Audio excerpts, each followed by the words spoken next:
Assalamualaikum warahmatullahi wabarakatuh. Perkenalkan, nama saya Karisma Caesar Dian Wicaksono, NIM 195333163 dari kelas 2C. Di sini saya akan mempresentasikan terkait dengan tugas kewarganegaraan dengan judul menggali sumber historis, sosiologis, dan politik tentang demokrasi yang bersumber dari Pancasila.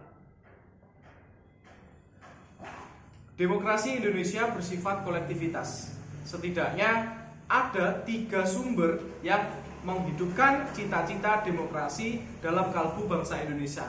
Yang pertama, tradisi kolektivisme dari kemusyawaratan desa. Yang kedua, ajaran Islam yang menuntut kebenaran dan keadilan ilahi dalam masyarakat serta persaudaraan antar manusia sebagai makhluk Tuhan.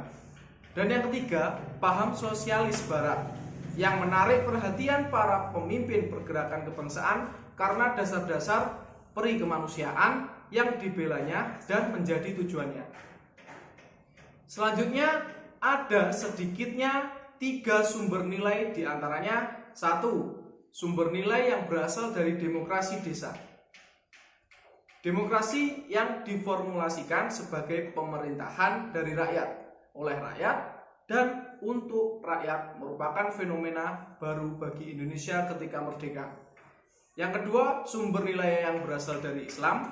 Inti dari keyakinan Islam adalah pengakuan pada ketuhanan yang Maha Esa, yaitu tauhid atau monoteisme. Dalam keyakinan ini, hanya Tuhanlah satu-satunya wujud yang pasti. Semua selain Tuhan bersifat nisbi belaka. Dan yang ketiga, sumber nilai yang berasal dari Barat, yaitu kehadiran kolonialisme Eropa, khususnya Belanda, di Indonesia membawa 2 sisi dari koin peradaban Barat. Sisi represi imperialisme, kapitalisme, dan sisi humanisme demokratis. Dari sudut perkembangan sejarah demokrasi Indonesia sampai masa Orde Baru dapat dibagi dalam 4 masa. Masa yang pertama adalah masa Republik Indonesia I, yaitu tahun 1945 sampai dengan 1959, yang dinamakan masa demokrasi konstitusional yang menonjolkan peran parlemen dan partai-partai. Karena itu dinamakan demokrasi parlementer. Itu yang pertama. Dan yang kedua adalah masa Republik Indonesia II, yaitu 1959 sampai 1965, yaitu masa demokrasi terpimpin yang banyak penyimpangan dari demokrasi konstitusional yang secara formal merupakan landasan dan penunjukan beberapa aspek demokrasi rakyat.